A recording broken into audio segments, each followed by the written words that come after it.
சாதாரணமாக வந்து கல்லூரிகளில் வந்து பொங்கல் திருவிழா அப்படிங்கிறது சும்மா ஏதோ சினிமா பாடலுடைய ஆட்டம் பாட்டத்தோட நடக்கும். ஆனால் நம்மளுடைய பாரம்பரிய விஷயங்களை வெளிக்கொண்டுட்டு வரணும் அப்படிங்கிறதுக்காக இந்த பொங்கல் திருவிழா அப்படிங்கிறதே வந்து ஒரு நன்றி தெரிவிக்கும் திருவிழா வந்து நம்ம கொண்டாடிட்டு இருக்கோம். நமக்கு உழவு தொழிலுக்கு உறுதுணையாக இருந்த ஆடு மாடு கோழி குதிரை இந்த மாதிரி நமக்கு உழவு தொழிலுக்கு எதெல்லாம் நமக்கு நன்றி தெரிவிக்கணும் அப்படிங்கிறதுக்காக இந்த திருவிழா வந்து சிறப்பாக கொண்டாடப்படுது. அதே மாதிரி நம்ம தமிழர்களுடைய வழிபாட்டில் வந்து குலதெய்வ வழிபாடு அப்படிங்கிறது ரொம்பவும் முக்கியமான ஒன்று.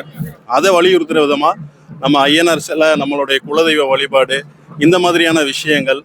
அது தவிர வந்து ஒவ்வொரு டிபார்ட்மெண்ட் வாரியாகவும் வந்து நம்மளுடைய தமிழர்களுடைய பாரம்பரிய விதைகள், நாற்று ரகங்கள் இதை பற்றி சொல்லணுங்கிறதுக்காக வேண்டி ஒவ்வொரு டிராக்டர்லேயோ ஒவ்வொரு விதமாக வந்து ஒவ்வொரு துறையில இருந்து வித்தியாசமாக பண்ணியிருந்தாங்க.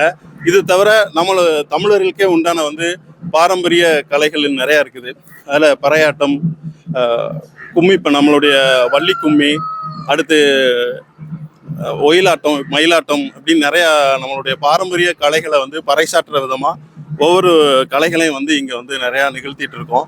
எல்லா ஃபெஸ்டிவல்ஸும் பார்த்தீங்கன்னா ஒரு இதிகாசத்தோட சேர்ந்து வரும், ஒரு புராண கதை இருக்கும். ஆனால் எந்த புராண கதையுமே இல்லாமல் வாழ்வியலோட சம்பந்தப்பட்ட ஒரு திருநாள் அப்படின்னா பொங்கல் திருவிழா. அதை அடுத்த ஜென்ரேஷனுக்கு புரிகிற மாதிரி செலிப்ரேட் பண்ணணுன்றதுக்காக ரத்னம் ஆர்ட்ஸ் அண்ட் சயின்ஸ் காலேஜில் இந்த முறை ஒரு வித்தியாசமான பொங்கல் திருவிழா உழவர் திருநாளாக கொண்டாடப்பட்டது. என்னன்னா, இந்த நாட்டு மாட்டு ரகங்கள்லாம் இந்த பசங்க பார்த்துருக்க மாட்டாங்க. ஸோ அவங்களுக்கு அதை வந்து காமிக்கணும். அது மட்டும் இல்லாமல் நாட் ஒன்லி மாடு, இப்போ பார்த்தீங்கன்னா என் பின்னாடி வந்து ஒரு நாட்டு நாய் இருக்கும். அதே மாதிரி சேவல் வகைகள் எத்தனை சேவல் இருக்கு, கோழிகள்ல எவ்வளோ இருக்கு, குதிரைகள்ல எவ்வளோ இருக்கு. இது இல்லாமல் நம்மளுடைய பாரம்பரிய கலைகளான இந்த கும்மி அடிக்கிறது, கரகாட்டம் ஆடுறது, ஒயிலாட்டம், மயிலாட்டம், புலியாட்டம், இந்த ஃபார்மேட்லாம் எப்படி இருக்கு, இதெல்லாம் இப்போ எங்க இருக்கா இல்லையா, இந்த மாதிரியான விஷயங்களை அவங்க தெரிஞ்சுக்கணும் அப்படின்றது.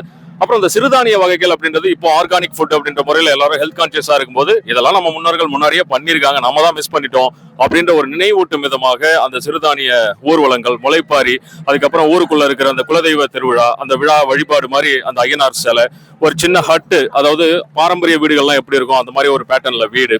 அது மட்டும் இல்லாமல் துறை வாரியாக பொங்கல், ஒரு விதவிதமான பொங்கல், எப்படி சர்க்கரை பொங்கல், வெண்பொங்கல், பால் பொங்கல், தேங்காய் பொங்கல், இந்த மாதிரி எதெல்லாம் நம்ம இழந்திருக்கோம் அப்படின்றத அவங்களுக்கு நினைவூட்டும் விதமாக அவங்களுக்கு இந்த கல்ச்சரை, இந்த பாரம்பரியத்தை கடத்தி கொண்டு போகிற விதமாக ரத்னம் ஆர்ட்ஸ் அண்ட் சயின்ஸ் காலேஜ்ல இந்த உழவர் திருவிழா கொண்டாடப்படுகிறது. இங்க வந்து டிஃப்ரெண்டா எல்லா விலங்குகளையும் வச்சு வந்து கண்காட்சி வந்து வச்சிருக்காங்க. இந்த மாதிரி நான் ஆக்சுவலி முன்னெல்லாம் பார்த்தது கிடையாது. நிறைய பிரீட்ஸ் இருக்குது விலங்குகள்ல. இப்போ ஒரு நாய் எடுத்துக்கிட்டோம்னா அதுல நிறைய பிரீட்ஸ் இருக்குன்னு தெரியும். சேவல்னா சேவல் தான் அப்படின்னு அப்படி மட்டும் தான் தெரியும். ஆனா இப்போ வந்து டிஃப்ரெண்ட் அதுலயும் பிரீட்ஸ் இருக்குது அப்படின்றதெல்லாம் காமிக்கிறாங்க. அப்புறம் குதிரை அப்படி இப்படின்னு சொல்லிட்டு செமையா போயிட்டு இருக்கு. ரத்தினத்தின் வாடிவாசல் அப்படின்னு சொல்லிட்டு ஒரு நிகழ்ச்சி வந்து ரத்னம் காலேஜ் வந்து கிரியேட் பண்ணிருக்காங்க.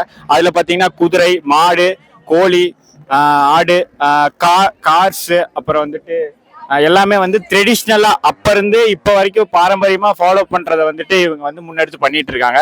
இது வந்து மற்ற காலேஜ் கம்பேர் பண்ணும்போது ரொம்ப டிஃப்ரெண்டாவும் கொஞ்சம் இனிஷியேட்டிவாவும் பண்ணிட்டு இருக்காங்க.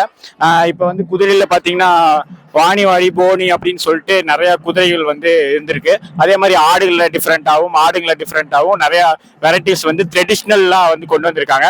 அப்புறம் வந்து நிகழ்ச்சி நடக்கிறதுமே வந்து ஒயிலாட்டம், கோலாட்டம் அப்படின்னு சொல்லிட்டு குதிரை வண்டி, மாட்டு வண்டி அப்படின்னு சொல்லிட்டு டிஃப்ரெண்டா வந்து கொண்டு வந்திருக்காங்க உள்ள. இது வந்து ரொம்ப இனிஷியேட்டிவா இருக்கு. இப்ப இருக்கிற பசங்களுக்கு இதெல்லாம் ரொம்ப தெரியாது.